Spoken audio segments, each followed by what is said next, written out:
Alright, so this is my review of Batman and Son by Grant Morrison. I can't remember what the artist's name is. Um, Now, Grant Morrison had one chance to prove that he is good for Batman. That he could take Batman to where no writer had ever taken him before. And now, looking back with hindsight, we can see he accomplished this. But Batman and Son was the starting point. Batman and Son was the one that he needed to show fans that he could do it. Now, when this first came out, a lot of fans didn't believe it, but of course he did get DC on board, and he did get more books out, and of course now we like the book because of all the things that it led to. But I'm going to look at Batman and Son individually first. Now, Batman and Son is really three different things. It's Grant Morrison showing what he can do with Batman, showing what he can do with the Joker, and showing what he can do with Damian. I don't think he invented Damian, but he really defined who Damian is. Now, we see what he can do with Batman in the first story, in the first, I think, three or four issues, which is Damian being forced upon Batman by Talia al Ghul. I really like this. First of all, I'm going to comment on the artwork. I can't remember who the artist is, which really annoys me because I love the artwork in it. It's not Tony Daniel. Tony Daniel's on the next one. I think it's Andy something, but I'm not sure. I really like the artwork. It's very colourful and comic-y. I know that's not really that good of a word, but it's the only way I can explain it. Now back to the actual review of the writing. I really like how he characterizes Batman. This compares to what a lot of people are saying about the first issue of Batman Inc., where it's getting back to, the Batman that's not too cheesy, but not too serious. He's kind of in the middle, where, like, there's a joke where he says, I don't know if you've read it, but there's a bit with Ninja Man-Bats that Talia al Ghul sends after him, and he says, Ninja Man-Bats, this just got complicated. And he's saying, as he's saying it, the panels are showing him going back and back to put on the bat suit, like. And I just thought it's quite funny, and quite, classic Batman-ish. Now, before Batman and Son, we had a lot of depressing Batman stuff. We had war crimes, we had the Jason Todd stuff, and it's nice to see. It was nice to see Batman getting back to his old roots, his dark, mysterious, but still very upbeat. Now, that's quite odd considering what came next in Batman and Batman Black Glove and Batman R.I.P., where it went even further down and very darkish. But I think this was Grant Morrison trying to do the calm before the storm, so to say. Now, the second is the issue. I think it's Batman 666. I'm not actually sure. It might not be, but I don't know. But it's the one that's called the Clown at Midnight. Now, this is a really, really good issue. Of course, it's not a comic. It's I don't know if I call it a book, but it's like a short story about the Joker that takes place during Batman and Son. Now, it really shows what Grant Morrison wanted to do with the Joker, and it really makes this new Joker. Now, I like how it toys with the idea that he put forward in Arkham Asylum about how the Joker goes through these different phases and how that's why there's so many different versions of the Joker. He gives an in-continuity explanation for all these writers' different takes on the Joker, which is quite cool, because then we can still consider the bad takes on the Joker in continuity, because we can see that, it was just the Joker going through a different phase. Which I think Grant Morrison helped DC in a bit, because now, after Grant Morrison leaves the book, more writers will be able to change Joker again and again with a reasonable explanation why too.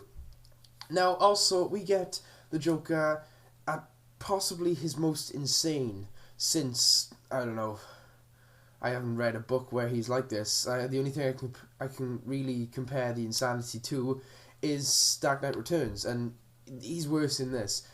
He's really I don't know who the art is by in this, because if you haven't read the book, there are pictures next to the writing, but it's scary. It's unnerving. It's uncomfortable, but it really gives off a new vibe of the Joker that not a lot of people, apart from of course Christopher Nolan in The Dark Knight, give off, where Joker, sometimes, yes, he's jokey and he's funny and he's very laugh out loud, horrendous, like the Killing Joke I can only compare it to.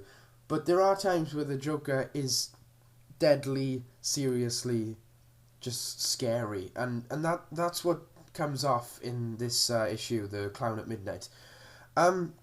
Then we get on to the conclusion of the first story we had, of Talia al Ghul coming back and collecting Damian after Batman's had him for a few weeks. Now, I don't have much to say about this because it's a conclusion and I don't want to spoil the book, but I quite enjoyed how they wrapped it up.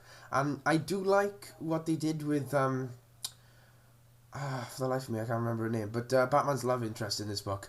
Now, a lot of people didn't like it at the time because people don't like Batman being interested in other women, apart from Catwoman, which I agree with personally.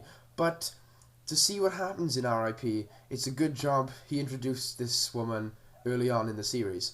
Then we get to Bethlehem, which is the issue completely based in the future, with Damian as Batman. Now, this, of course, is, as I said, is Grant Morrison showing what he could do with Damian, his character that he really defined as his own in this book. This is... I'm on the edge. This is the only thing about the book that I don't know if I like. All the rest of the book I really like and I really enjoy. It was actually my first comic, and I know I wouldn't recommend it as a first comic, but if you know a lot about the DC universe like I did, by watching the cartoons and the movies and listening to the Brown Coat Eric and Captain Logan, you will kind of enjoy this book, which is why I like it so much. It was my first book, I'm very nostalgic about it.